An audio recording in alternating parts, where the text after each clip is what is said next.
Hello and welcome to episode 18 of the Fridays on Excellence show, where we dig into 6 areas of life and see what we can find to become more excellent. My name is Scott Kokenauer and I'm your host, and I'm so glad you have taken time out to tune in. We are currently recording live on Facebook and YouTube and live on Clubhouse as well. If you're on Clubhouse, just search for Serving Strong, join the room entitled Health and Wellness Conversation going on right now. Those of you listening on a podcast, welcome to you as well. Let's dive right into our first segment of the show, the 3 coaching questions. Question number 1, what is your definition of health? Number 2, how has the pandemic changed your exercise? How has the pandemic changed your exercise? And number 3, what could you do to increase your health? Those are the 3 questions. Their power is in how you keep them front of mind all week long until we get together next week. So I encourage you to write them down, keep them visible, write them on a 3x5 card, keep them with you every day. Tack them to your computer screen if you are on a bunch of Zoom meetings. Tack it on your dashboard if you're doing DoorDash, whatever you can do. Keep those 3 questions in front of you all week long. So let's get right into the next segment of the show. The next segment of the show is the 2 pillars. 2 pillars of excellence. We're going to talk about the 2 pillars. I had the opportunity to speak with Sean Lord yesterday in a recorded conversation, a little lengthier, and we talked about these pillars. We talked about health and about wellness. I'm going to share a segment of that conversation for you as the presentation of our 2 pillars, and let's get started. Our first pillar in this segment on physical excellence is health and wellness, is the be and do. Now let me explain. In reading again from the National Institutes of Health, in understanding the difference between health and wellness, in short, health is a state of being, whereas wellness is the state of living a healthy lifestyle. Health refers to physical, mental, social well-being. Wellness aims to enhance well-being. So it's when I'm healthy, when I consider myself healthy, that's like a state of being. Do you think it's going too far to say health is the end goal? Not necessarily. I think that's, you ask anybody, they would say, yeah, I want to be healthy. Mm-hmm. It's definitely the goal. Yeah, that is a goal. And it's interesting. Whereas health is the state of being, wellness is the activity. It's the behavior, which is kind of going right into the next pillar, which I wanted to ask you a couple of questions. So the second pillar is environments and behaviors are the external and internal of physical excellence. According to the WHO, not the group, the primary determinants of health include the social, economic, and physical environments and the person's individual characteristics and behaviors. So we're talking about environments that are healthy and behaviors that are healthy. So we need to put ourselves in healthy environments. What are our healthy environments? You know, is it being in a nursery with a bunch of kids? What do you think are some healthy environments that we're talking about? I think that depends on the person and the goal, right? If my goal is to lose weight, and my constant behaviors are to get home from work, sit on the couch, and snack all day, well, that's not a healthy environment that is conducive to my long-term goal. So if my goal is to lose weight, the environment I need to put myself in removes the barrier to that goal. So I need to find ways to get off the couch. I need to find ways to be more active and to snack less. So an environment that encompasses is going to be a healthy environment. So that's interesting because, and I hadn't thought of this before until you mentioned that, healthy environments don't always exist. We can go to the gym. That is an existing environment. Or we could create an environment. Like I could go downstairs right now into the kitchen and I could remove all of the chips, right? Yes. So my kitchen becomes more of a healthy environment, but I had to choose that. You talk about sitting on the couch. Move the couch, make it upright. So you cannot physically sit on the couch. So Yeah. you make things difficult. I think that was a healthy lesson from quarantine time, right? I mean, a lot of us may not have been able to get out or to go to a gym. And we had to turn the environments that were not conducive to our healthy goals into the ones that were. Online videos that we now turn our living room that was our relaxation station before into a healthy environment, you know? Wow, that's exactly right. Now there's the Corona effect, right? I'm listening to a book. I just finished it, and I'm embarrassed to say I don't know who the author is, but the book was called Post-Corona. Okay. Fascinating book, fascinating read, in my opinion. And one of the last things he talked about in the book was how our environment has removed the stop. It's removed the, okay, let's stop and pause and move on to something else. Think about it. TikTok is an endless stream of videos. My wife and I are in the middle of this series called Call the Midwife. Fascinating video series on BBC. What I've noticed is it's on Netflix, and they don't just end an episode. That episode goes to the corner and it tells you the next one's coming up in 15 seconds, 14, 13, 12, 11. They've removed the stop. Mm. So what we have to do is be aware that we have to be the ones to create the stop.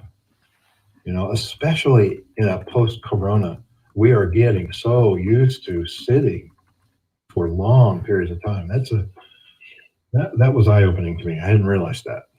Yeah, I love that whole thought process, you know, and oftentimes really when we're trying to challenge ourselves or somebody's challenging us to do something, what I've found out is we often have a reason why we can't do that, right? One thing people make fun of me for on a consistent basis, I get up 4 a.m. every day, except for maybe Saturday. That's my one day of sleeping in a little bit. And people have asked me, why do I do that? And how do I do it? And when I explain it, I'm constantly getting told, well, I could never do that because, and then they fill in the blank, right? And I was once that person. I could never get up at 4 a.m. because sleep or because whatever it might be. And what I've really come to learn is we have two options when faced with a new goal, a new challenge, and that is give in to the excuses, the I can never because language, or create opportunities for ourselves. And when I'm talking somebody through what it might look like to get up earlier to go to the gym or to read or whatever their goal might be, I explain to them my alarm is not set right next to my bed. I don't have a bedside table. My phone, my alarm is set on the windowsill 6 feet from where I'm sleeping. Because I physically get up and turn it off. And then I'm already up at that point. So then it's the decision of, well, I'm already up. It's easy to just keep going. I set the coffee pot the night before. So the coffee is already ready and the cup is set out when I get up. My gym clothes and all the books or homework I'm going to be reading, I set out the night before. So if I get up and I am tired, everything is already done and ready to go. And it's just me making the decision in that second of taking the step to do it. And when I've removed all the excuses for myself that I might have and created all the opportunities for success. Yeah, and man, you're making things fire in my brain, and I want to go in 14 directions, but I'm going to pick two. By the way, Post Corona was written by Scott Galloway. Okay, it's good to know. I'm gonna write them down. I don't know why I didn't remember. It's got a great name. Anyway, yeah, what you are referring to is making a new habit easy. There's no reason a habit has to be difficult. That's correct. And again, I'm reading a lot of things. Atomic Habits by James Clear. Yes. If you haven't gotten that and read that, you have got to read it. It's been on New York bestseller business book list for months and months. Only a couple of months it's not been the first, it's been the second. Fascinating book. And it's just basically taking the triggers, the things that we do to create habits, and he picks on all four of those stages and says, make it easy, make it obvious. And when you say put the alarm clock away from reach where you have to get up, that's just a little technique.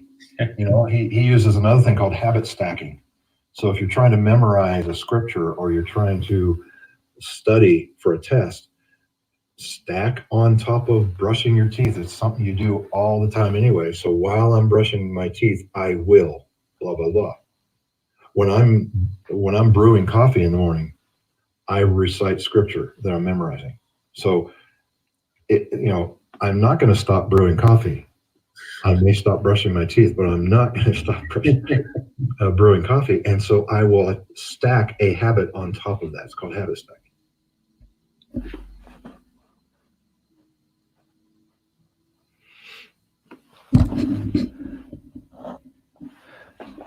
And so now we are having heard those things about health and wellness. I want to take us into the third and final segment of the show, which is the takeaway. Now, for the takeaway, I'm going to share another excerpt of my conversation with Sean Lord yesterday, because I think it's really important. We kind of referred to this in our conversations in the past, how important action is to learning new things. You have got to act on this. That's why we have a takeaway. We have 3 coaching questions. We have 2 pillars of excellence. And then we have 1 takeaway. So here we go. I'm going to show this segment as well. This idea of saying, I could never get up at 4. Whether you believe you can or you can't, you're right. Wasn't that Henry Ford? Yep. What's going on behind the scenes is our non-conscious never backs down from a question. So it's going to work on a question until it is answered. So if I say, why can't I get up at 4 a.m? Your brain is going to go back through all the files and say, well, you failed here when you were 12. And then, here's another thing. Yeah. Here's why you can't, because you're a lazy bum. There you go. So it builds the case to answer the question that you've asked yourself. Right. Why can't I do that? That's the downside. The upside is all you have to do is change the question. Because if the non-conscious doesn't back down from a question, change the question. How could I get up at 4 a.m? That's great. And so it goes back to those files and says, well, you succeeded here. So, and starts building a case to answer the question, how could I? I'm sorry? That's incredible. Even in, like, if you're thinking about getting up early, right? There's probably a time in everybody's life where they've gotten up at 4 a.m. to take a family member to the airport. Mm-hmm. And you could easily look at that one of 2 ways. The negative side of that is I did do it, but I was so tired and I needed 2 cups of coffee to do it. And it ruined the day because I didn't go to bed early enough before. Or you could look at that as, and I got up at 4 a.m. Like, I could have slept through my alarm. Anything could have happened, but I did it. And I was able to get the family to the airport, right? And then you could start unpacking, well, yeah, sure, maybe I was a little tired, but what could I have done to set myself up to make that easier next time? And that's basically what you're talking through right now. Yeah. Yeah, and look at the elements of taking a loved one to the airport. There's built-in accountability. I always try, if there's something I want to get done, I take it off the to-do list and I put it on my calendar. Because when you have a calendar appointment, you're less likely to miss it. So there's an accountability partner in that, because if they miss a flight, it's on you, right? So that's one of the biggest things, is having a partner that you can check in with on a regular basis. And all of this we're talking about as a behavior for health. If you're listening to this right now and you're thinking, I could never become healthy, I want to encourage you to change the statement, change the question. How can I be healthy? So that is our takeaway. Just change the question that you're asking yourself. Realize that you are saying, why can't I? How come it's so difficult for me to do X? Change the question. Get your mind working on the right answer to the right question. That's your takeaway. This has been another episode of the Fridays on Excellence show, where we dig into 6 areas of life and see what we can find to become more excellent. My name is Scott Kokenauer. I am so glad that you've taken out time out to tune in. I'll see you next week.